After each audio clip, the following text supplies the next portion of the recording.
নমস্কার, ভিনদেশি বং বিউটির আরেকটা নতুন ব্লগে তোমাদের সবাইকে স্বাগত জানাচ্ছি। এই শনিবার আমরা একটা খুব সুন্দর জায়গায় বেড়াতে গিয়েছিলাম। তো সেই সুন্দর জায়গাটা এবং দিনটা নিয়েই আজকের ভিডিওটা। তো চলো ভিডিওটা স্টার্ট করা যাক। Good morning. আজ শনিবার, এখন বাজে সকাল 7টা।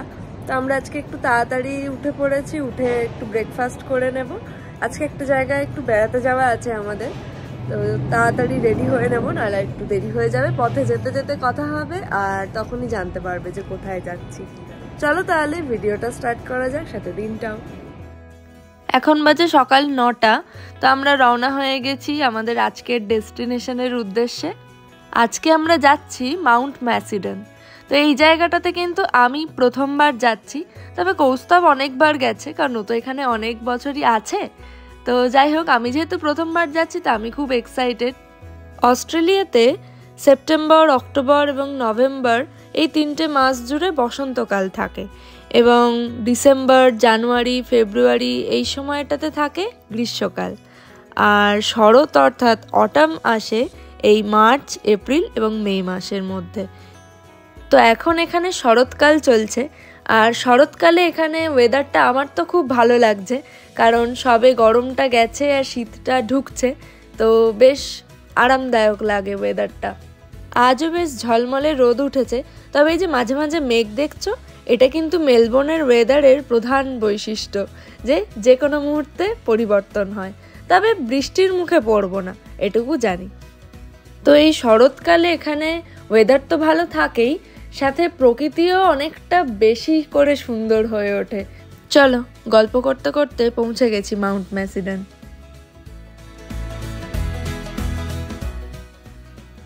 ম্যাসিডনের মূল আকর্ষণ হলো এই রাস্তাটা।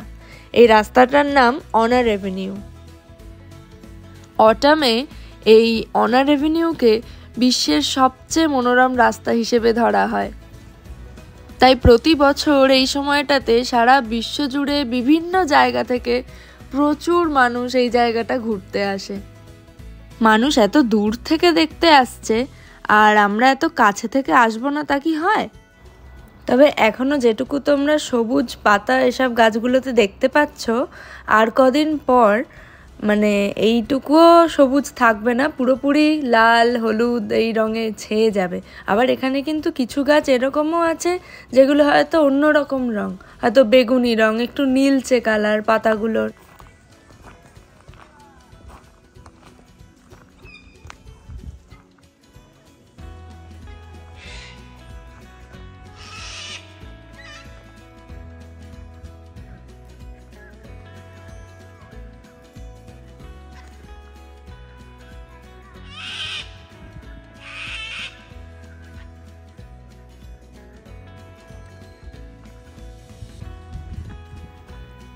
এই যে ডাকটা শুনলে, এটা কিন্তু কাকাতুয়ার ডাক। এখানে অসংখ্য কাকাতুয়া আছে, ঝাঁকে ঝাঁকে উড়ে বেড়াচ্ছে আর গাছে বসে আছে। তবে যেহেতু এরা বন্য, পোষ্য নয়, তাই এরা মানুষের কাছে ঘেঁষছে না বেশি। এখানে অনেক লোক তো। রাস্তাটা খুব সুন্দর না? রাস্তার দুধার দিয়ে কত সারি সারি ওক গাছ, যাদের পাতাগুলো এই সময় লাল, হলুদ রঙে ভরে ওঠে।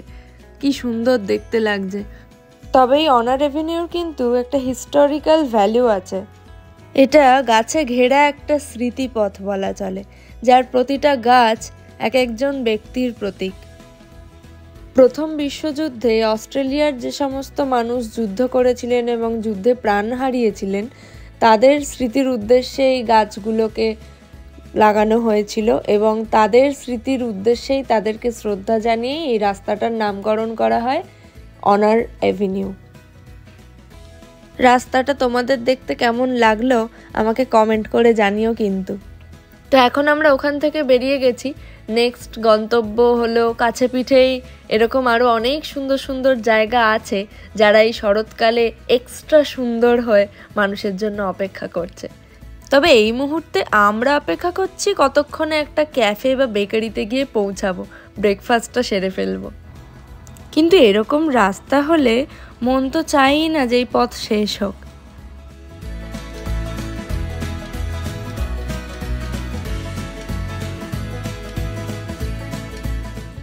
ফাইনালি একটা ক্যাফেতে এসে পৌঁছেছি আমরা। আর তার সামনে বাগানটা দেখো কি সুন্দর। আর ক্যাফেতে বাইরে বসারও ব্যবস্থা আছে। আর সেখান থেকে যা ভিউটা আসছে, সামনে পাহাড় আর পাহাড়ের গা বেয়ে ওয়াইনারি, মানে খুবই সুন্দর।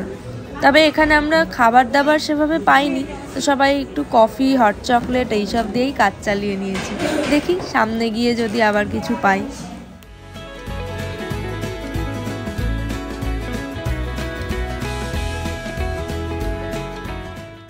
গাছটা দেখো কি সুন্দর, আর এইখানে দৃশ্যটা দেখো। এগুলো কিন্তু ওক নয়, এগুলো রেড ম্যাপেল। দাঁড়াও, কাছে থেকে যখন দেখাবো পাতাগুলো দেখতে পাবে কি সুন্দর।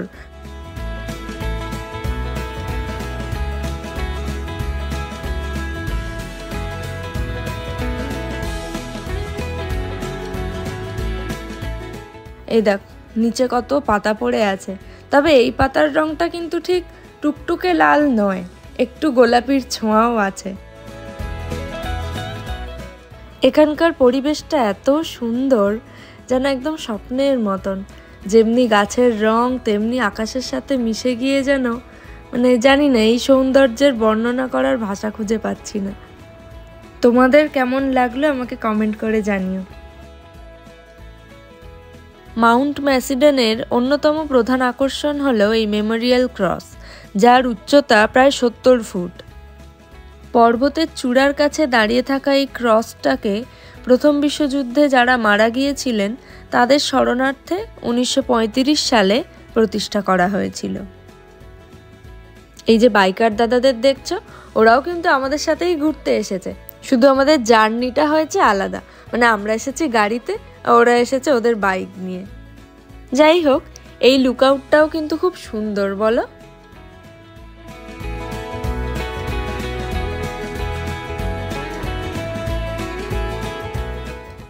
ওদিক থেকে ঘুরে এসে আবার এসে পৌঁছালাম ক্যাফের সামনের এই সুন্দর রাস্তাটাতে। উফ, রাস্তা তো নয়, যেন এক টুকরো স্বপ্ন, তাই না? আর এরকম জায়গায় একটু ফিল্মি মোমেন্ট তো থাকতেই হবে।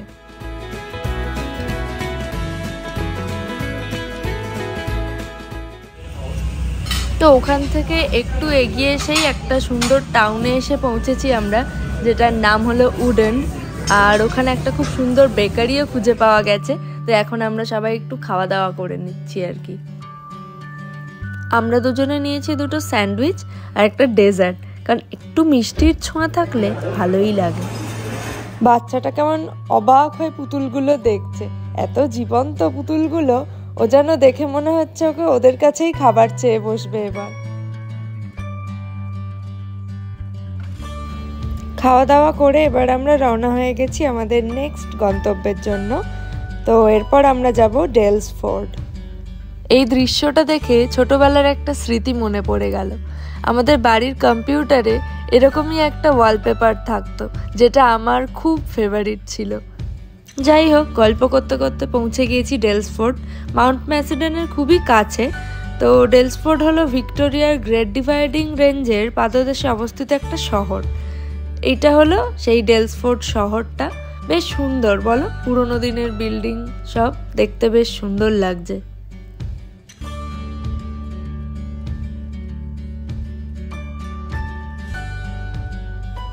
ডেলসফোর্ড কিন্তু প্রথম দিকে সোনার খনির জন্যই পরিচিত ছিল, কিন্তু পরে মিনারেল স্প্রিং ওয়াটার এবং স্পা টাউন হিসেবে খুব বেশি খ্যাতি অর্জন করেছে। লেকের কাছটাতে ঢুকতেই এই গাছটা চোখে পড়লো। দেখো, সোনার খনি কোথায় আছে জানি না, তবে এই গাছটাই মনে হচ্ছে যেন একদম সোনা দিয়ে তৈরি, পুরো ঝলমল করছে। কফি শপটাও কি সুন্দর দেখো।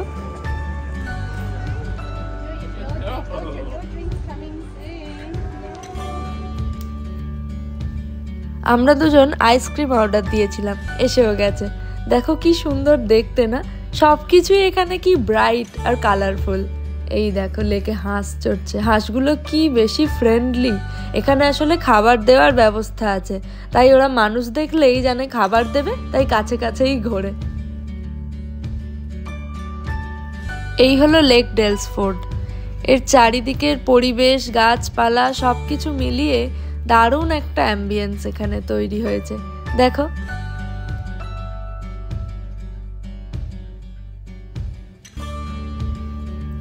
এইখানটা দেখে একদম দুর্গাপুজো মনে হচ্ছে, কারণ সময়টাও শরৎকাল আর ফুলগুলোও একদম কাশফুলের মতনই দেখতে। দেখো, পুরো মনের মধ্যে মনে হচ্ছে দুর্গাপুজো চলছে।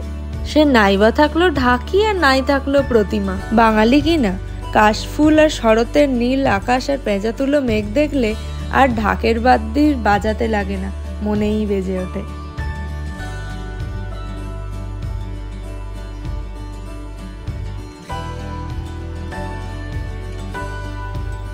এই পাতাটা এত সুন্দর দেখতে লাগছে, রংটা এত ব্রাইট, মানে মনেই হচ্ছে না যে সত্যিকারের পাতা।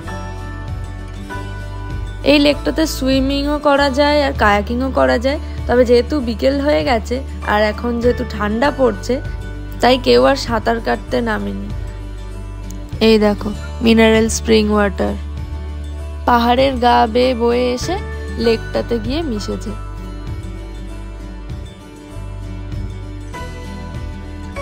পাহাড়ের গা বেয়ে রাস্তা করা আছে লেকের পাশ দিয়ে হেঁটে যাওয়ার জন্য। ওটা দিয়ে হেঁটে গেলে একটা খুব সুন্দর ব্রিজ আসবে, যেটা খুবই ফটোজেনিক, প্লাস পরিবেশটা খুবই মায়াবী সেখানে। তো চলো আমরা হাঁটতে হাঁটতে যাচ্ছি সেখানে।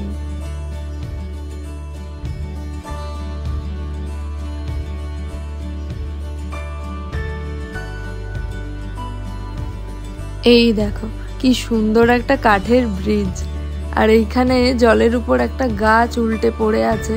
দেখে মনে হচ্ছে অনেক বছর ধরেই পড়ে আছে, তবে এত সুন্দরভাবে পড়ে আছে গাছটা, মানে ওটা ধরে অনায়াসে বেয়ে নিচে নেমে গিয়ে জলে পা ঝুলিয়ে বসাই যেতে পারে। এই হলো সেই ব্রিজ যেটা দিয়ে হেঁটে অনেকটাই আমরা লেকের উপর চলে এসেছি। এখানে বাচ্চাটা দেখো মাছ ধরছে, মানে মাছ তো ধরতে পারছে না অবশ্যই, কিন্তু ওই ছিপ ফেলে বসে আছে, ওতেই আনন্দ পাচ্ছে।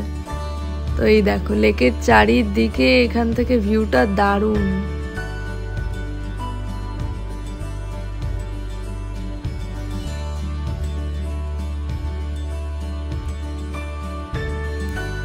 এই দেখো এতক্ষণ বাচ্চাটা বড়শি নিয়ে কসরত করছিল, এবার তার দিদার পালা, আর ওদের এই পোষ্যটিকে এখানটাতে বেঁধে রেখেছে, জলের কাছে নিয়ে যায়নি। সে এখানে একা একা বোর হচ্ছে আর মানুষজন দেখছে। এই দৃশ্যটার কোনো বর্ণনা হয় না, শুধু অনুভব করতে হয়।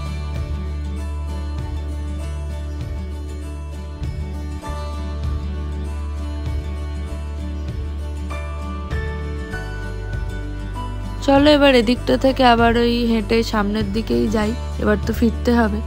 এই দেখো পাশে এই গাছটা দেখে থমকে গেলাম, ফলগুলো কি সুন্দর দেখতে লাগছে, বন্য কিছুই হবে তবেই এত সুন্দর।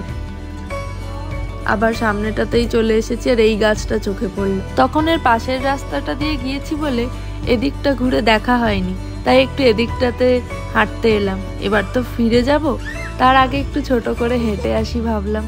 চলো দেখি, কারণ এখানে তো দেখার জিনিসের শেষ নেই। এই দেখো কি সুন্দর লাগছে গাছগুলো, দেখো এই গাছটা এখনো অনেক কাঁচা পাতা আছে, সব পাতা লাল হয়নি, আর কদিন পর এলে একদমই টুকটুকে লাল হয়ে যাবে।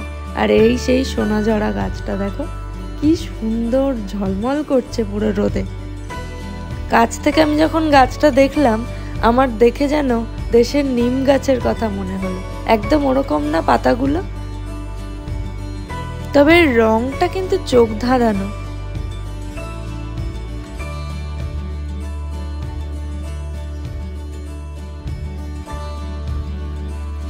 সামনে দেখো রোদটা যেন সরাসরি জলে পড়ে জলটা পুরো ঝিলমিল করছে। চলো এবার আমরা ডেলসফোর্ট ছেড়ে বেরিয়ে পড়লাম।